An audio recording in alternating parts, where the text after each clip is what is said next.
My name is Trevor, and what happened to me 5 years ago in that lighthouse still keeps me awake at night. I'm telling you the story because I need you to understand. Some places are abandoned for a reason. I was 23, fresh out of college, and obsessed with urban exploration. You know the type: abandoned hospitals, forgotten factories, places where time just stopped. My girlfriend at the time, Rachel, thought I was crazy, but she supported it. Until the lighthouse. Until everything changed. The lighthouse was on a remote stretch of the Oregon coast, about 4 miles from the nearest town. It had been decommissioned in 1987 after 3 lighthouse keepers disappeared within a span of 2 years. The official report said they abandoned their posts. But locals, they said something else entirely. I drove out there on a Tuesday in October. The fog was so thick I could barely see 10 feet ahead. The road turned from asphalt to gravel, then to dirt, then to nothing. I had to hike the last mile, my backpack heavy with camera equipment and supplies. When I first saw it through the mist, my heart actually skipped. The lighthouse stood on a cliff overlooking the Pacific, its red and white paint peeling, windows shattered like dead eyes. Beautiful, haunting, perfect. The door was already open. That should have been my first warning. Inside, everything was covered in dust and bird droppings. Old furniture sat exactly where it had been left, plates still on the table, a coat hanging on a hook, a calendar frozen on September 1987. It was like everyone just vanished mid-routine. I started filming, narrating my exploration for my YouTube channel. The ground floor was standard kitchen, small living area, supply closet.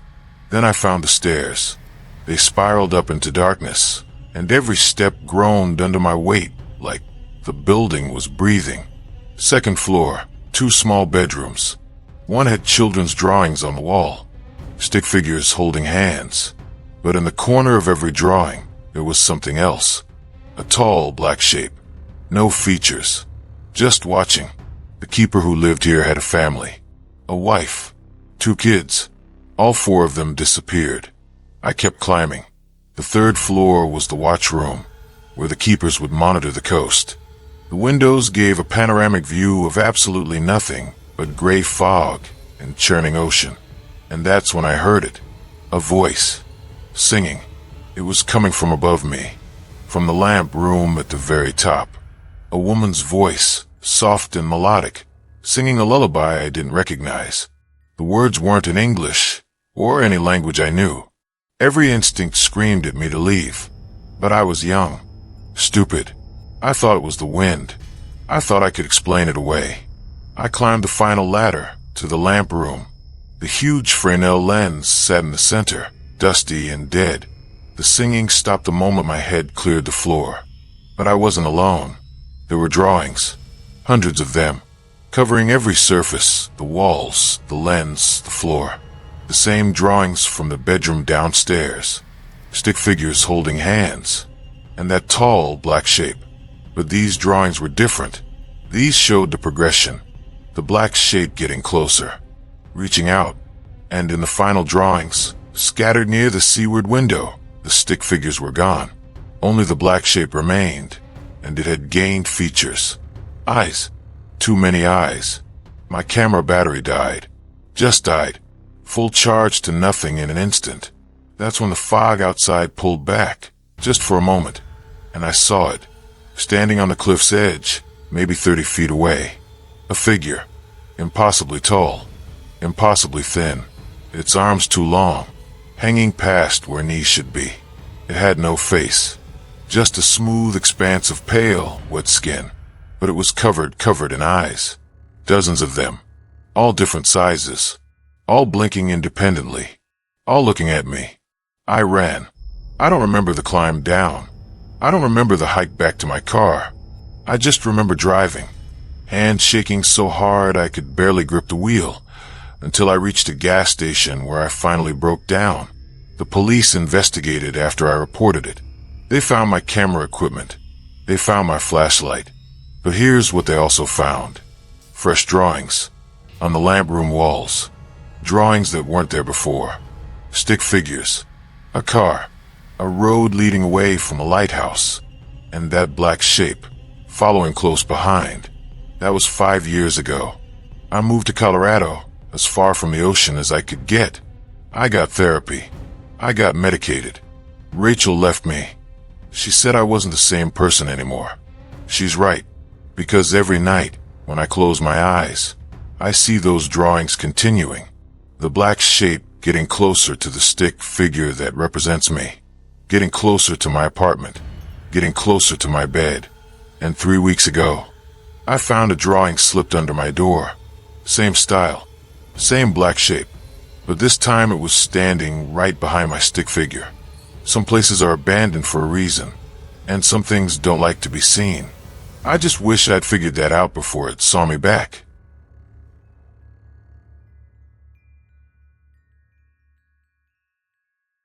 My name is Chloe, and I used to work for the U.S. Forest Service.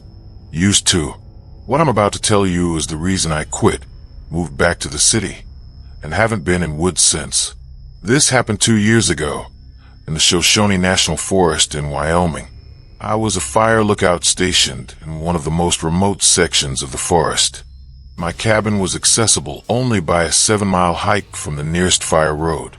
No cell service, no internet, just me, a radio, and 60 square miles of wilderness. It was supposed to be peaceful. 3 months of solitude, watching for smoke, reporting weather patterns. The first month was perfect. I hiked during the day, read at night, got comfortable with the isolation. The cabin itself was small but sturdy. One room with a bed, a desk, a wood stove, and large windows on all 4 sides so I could scan for fires. Built in 1968, according to the plaque. I was the 11th person to be stationed there. I wondered sometimes what happened to the other 10. Now I know why the turnover was so high. It started on day 32.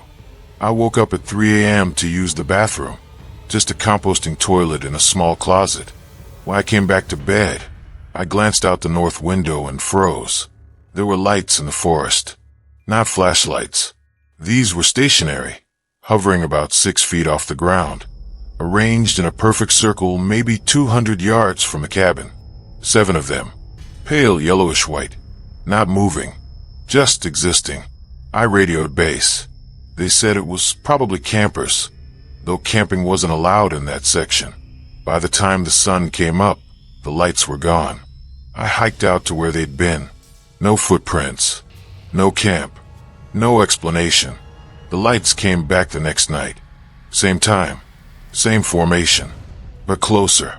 Maybe 150 yards now. I didn't radio it in. I didn't want them to think I was losing it. On the 3rd night, I stayed awake, watching. The lights appeared at exactly 3 a.m., like they were on a timer. Same circle. But this time, I noticed something that made my blood run cold. There were shapes moving between the lights. Human-shaped, tall and thin, moving with this strange, jerking motion, like stop-motion animation. They were dancing, or performing some kind of ritual, moving in and out of the circle in patterns I couldn't follow. I watched until sunrise. The moment the first light hit the trees, they vanished. Not fading, just gone, like someone flipped a switch. I knew I should hike out, request an early extraction, but I only had 2 more weeks, and I needed the money. I told myself it was just, I don't know, some weird atmosphere phenomenon. Swamp gas, ball lightning, anything but what my gut was screaming at me. On night 7, the circle was 50 yards away, close enough that I could see the shapes clearly. They weren't human, not exactly. The proportions were all wrong. Arms too long, heads too small, moving in ways that defied biology. That's when they noticed me noticing them. All 7 shapes stopped moving simultaneously. They all turned to face the cabin, to face me. And I swear to God, even though I couldn't see faces, couldn't see eyes, I felt their stare penetrate right through the glass, right through me, straight into my soul. I closed every curtain in the cabin, locked the door, not that it would matter, hid under my covers like a child and waited for dawn. But at 4 a.m., I heard something that still echoes in my nightmares. Knocking. 7 knocks, rhythmic and precise. Then silence. Then 7 more. Repeated over and over, circling the cabin. North wall. East wall. South wall. West wall. North again. Like they were testing each side, looking for a way in. The knocking stopped at 4:47 a.m. I know the exact time because I was staring at my watch, praying for sunrise. When silence finally came, I worked up the courage to peek through the north window curtain. The 7 lights were right outside, right against the glass, and pressed up to each window. All 4 windows were faces. Pale, eyeless faces with mouths stretched into impossible smiles, pressed against the glass like children at a pet store. I screamed. I grabbed my backpack, my radio, and I ran. I didn't care that it was still dark. I ran down that 7-mile trail with my flashlight, not looking back, branches tearing at my face and arms. I radioed for emergency extraction at first light. A ranger met me at the trailhead. I must have looked insane, wild-eyed, bleeding, babbling about lights and creatures. They took me to the hospital. Psychiatric evaluation. The works. But here's the thing that made them believe me. When they sent a team to check the cabin and retrieve my gear, they found something. On all 4 windows, on the outside of the glass, were handprints. Dozens of them. But they weren't human handprints. They had too many fingers. And the prints weren't made of dirt or moisture. They were burned into the glass. The Forest Service sealed that section. Official reason, unstable wildlife activity. They dismantled the cabin, removed all the structures. But before they did, they checked the old records. Turns out, of the 10 previous fire lookouts stationed there for requested emergency extraction, 2 were hospitalized for psychological episodes, and 1, a man named Gregory Tillman in 1983, was found dead inside the cabin. Official cause, heart attack. But the report noted something unusual. His eyes were missing, just empty sockets, and the expression on his face, they said, was of absolute, incomprehensible terror. I live in Seattle now. 15th floor apartment building. Steel and concrete. I can't handle being anywhere remote. Can't handle darkness without street lights.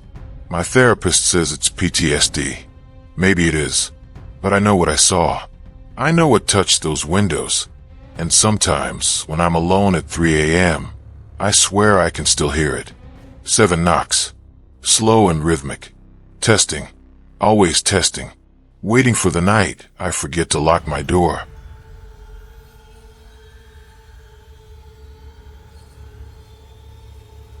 My name is Nathan. I'm a meteorologist, or at least I was. What I experienced at Research Station Zulu ended my career and nearly ended my life. This happened 14 months ago in northern Alaska, about 100 miles from the nearest village. Research Station Zulu was a remote weather observation facility. Just a small building with sophisticated equipment, solar panels, and satellite uplink. My job was simple. 3-month rotation, monitor atmospheric conditions, maintain the equipment, collect data. They paid incredibly well because of the isolation. 6 figures for 3 months of work. I jumped at the opportunity. I thought it would be like an extended meditation retreat. I was so wrong. The station was a 6-hour snowmobile ride from where the supply plane dropped me off. My predecessor, a guy named Tom, gave me the briefing via satellite call before he left.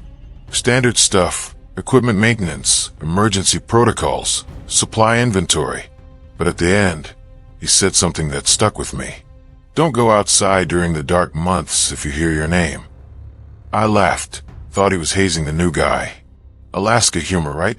Dark months, when the sun doesn't rise for weeks. It was late October, so I'd experienced that soon enough. Tom didn't laugh. He just stared at me through the grainy video feed. I'm serious. If you hear your name called outside, don't answer. Don't even look. Then he disconnected. The first month was fine. I fell into a routine. Check equipment at 8 a.m., collect data, meals at regular intervals, evening reading. The landscape was beautiful in a desolate way. Endless white in every direction, occasional wildlife, the aurora dancing overhead. Then November arrived, and the sun stopped rising. 24-hour darkness. That's when things changed. The first time I heard my name, I was making coffee at what my watch told me was 3 p.m., though it was pitch black outside. Nathan. Clear as day. A woman's voice, coming from right outside the south window. I looked. Nothing but darkness and my own reflection. I figured it was audio pareidolia, wind creating patterns that sound like speech, common in isolated environments. I noted it in my log and moved on, but it happened again and again. Always the same voice, always calling my name, sometimes from different directions, north window, east door, from above on the roof, never during what I considered daytime, always in the deep night hours. Nathan, Nathan, Nathan. Each time I'd look and there was nothing, just darkness pressing against the windows like a living thing. After a week of this, I checked the external camera feeds. We had 4 cameras covering all approaches to the station, with infrared for darkness. I scrubbed back through the footage during the times I'd heard my name. Nothing. Absolutely nothing. Not even an animal. Just static snow and emptiness. But on the audio track, you could hear it clearly. Nathan. The voice picked up on the external microphones. It was real. Someone, or something, was actually out there. I tried to radio about it, but the satellite link was having issues. Solar storms, base said. Wait it out. So I did, trying to ignore the voice. Trying not to look when it called. But it was getting worse. The calls were becoming more frequent, more insistent, and they started changing. One night, I heard Nathan, please. Another night, Nathan, I'm cold. Then, Nathan, let me in. It's so cold out here. The voice sounded distressed, desperate. Every human instinct screamed at me to help, to at least check. But I remember Tom's warning. Don't look. Don't answer. On December 3rd, at 11:47 p.m., I broke. The voice had been calling for 3 hours straight. Nathan, Nathan, please. Help me. I'm freezing. Please. Nathan. I couldn't take it anymore. I bundled up in my parka, grabbed my flashlight and radio, and opened the door. The cold hit me like a physical blow. -40 degrees. My breath crystallized instantly. I swept my flashlight across the landscape. Hello? Who's there? Do you need help? Nothing. Just wind and darkness. I called out again. If someone's there, I have supplies. Emergency shelter. That's when I heard it. Right behind me. Right at my ear, breath hot against my neck despite the Arctic cold. Thank you, Nathan. I spun around. Nothing. But when my flashlight beam crossed the station's exterior wall, I saw something that made me forget the cold entirely. Scratches. Hundreds, thousands of scratches covering every surface. Tallies. And words carved deep into the metal siding. The same phrases over and over. Don't listen. They're not human. Never go outside. Tom was right. Nathan, beware. My name. Carved into the wall. But I'd only been here 5 weeks. These scratches were old. Weathered. Some were covered with ice, meaning they'd been made months ago, before I ever arrived. That's when I noticed the other names. Dozens of them. Different handwriting. Different depths. Names I didn't recognize. All with the same desperate warnings carved next to them. And at the bottom, the oldest and deepest. IT learned your name from the paperwork. Station Zulu is a trap. I scrambled back inside, slammed the door, and locked it. I called emergency extraction on the satellite phone. Protocols be damned. As I waited for confirmation, I searched the station's computer files for past personnel records. There was no Tom. There was no previous meteorologist. According to the official records, I was the first person stationed at Zulu since it was built 18 months ago. But the building was old. The scratches proved people had been here. Lots of people. All of them warned away by something that knew their names. All of them erased from official records. The extraction team arrived 36 hours later. During that time, the voice never stopped. Nathan, Nathan, Nathan. Sometimes pleading, sometimes angry, sometimes whispering things about my childhood, my family, secrets I'd never told anyone. It knew everything about me. They shut down Research Station Zulu permanently. Official reason, structural instability. They debriefed me, made me sign NDAs, paid me a six-figure settlement for psychological distress. They told me I had experienced severe isolation-induced psychosis. But I know what I heard. I know what I saw. And I know why they paid me to stay quiet. Because when they retrieved my equipment, they checked the weather data I'd collected. Temperature readings. Atmospheric conditions. All normal, except for one thing. The external microphones had been recording the entire time. They had 3 months of audio.